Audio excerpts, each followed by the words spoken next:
السلام علیکم ناظرین، میں ہوں ضیاء الرحمن اور آپ دیکھ رہے ہیں ہمارا یوٹیوب چینل قصص الانبیاء۔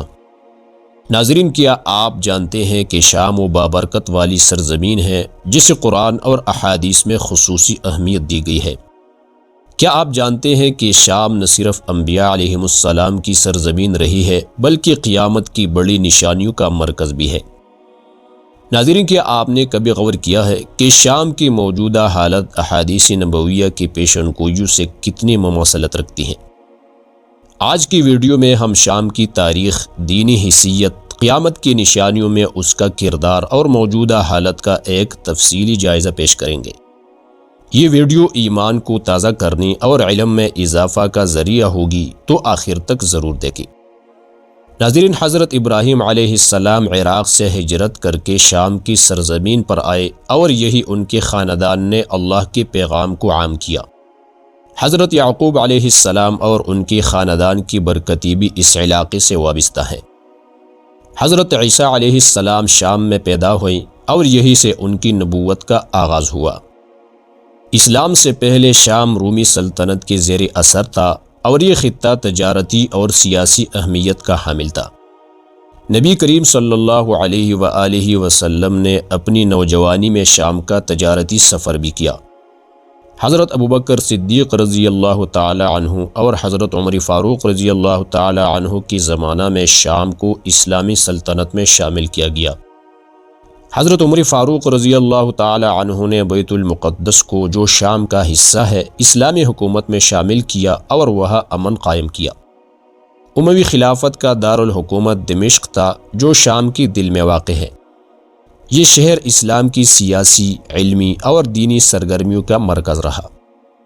شام کی سرزمین کی فضیلت قرآن کریم میں بھی ذکر ہے، چنانچہ اللہ تعالیٰ کا فرمان ہے جس کا ترجمہ یہ ہے: پاک ہے وہ ذات جو اپنے بندے کو رات کے وقت مسجد حرام سے مسجد اقصیٰ تک لے گئی، جس کے ارد و گرد ہم نے برکت رکھی۔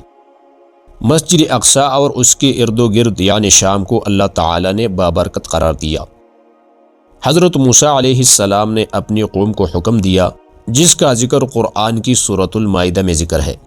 اس کا ترجمہ یہ ہے: اے میری قوم، اس مقدس سرزمین میں داخل ہو جاؤ جو اللہ نے تمہارے لیے مقرر کی ہے۔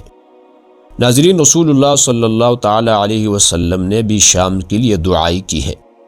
چنانچہ حضرت عبداللہ ابن عمر رضی اللہ عنہما سے روایت ہے کہ رسول اللہ صلی اللہ علیہ وسلم نے فرمایا: یا اللہ، ہمارے شام اور یمن کو بابرکت بنا دے۔ اسی طرح حضرت زید بن ثابت رضی اللہ عنہ سے روایت ہے کہ رسول اللہ صلی اللہ علیہ وسلم نے فرمایا: مبارک ہو شام کے لیے، کیونکہ رحمت کے فرشتے شام پر اپنے پر پھیلائے ہوئے ہیں۔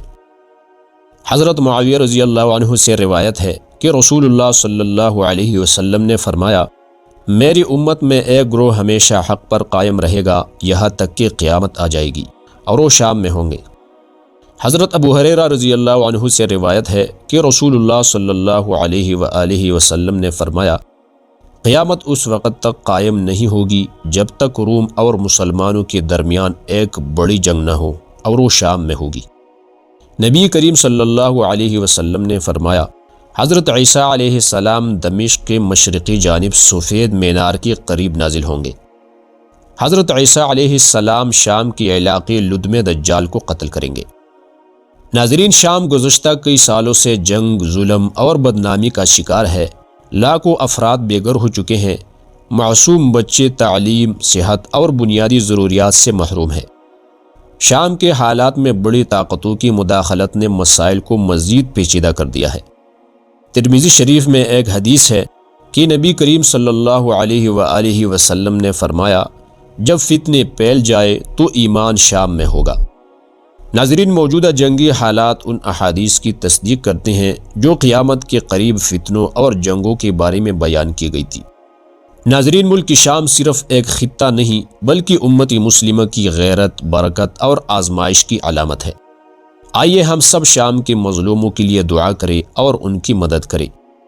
یاد رکھیں، قیامت کی نشانیاں ہمارے سامنے ظاہر ہو رہی ہے، کیا ہم ان سے عبرت حاصل کر رہے ہیں؟ اللہ تعالی ہمیں ان آزمائشوں سے سبق لینے اور اپنی ذمہ داریاں نبھانے کی توفیق عطا فرمائے۔ آمین ثم آمین۔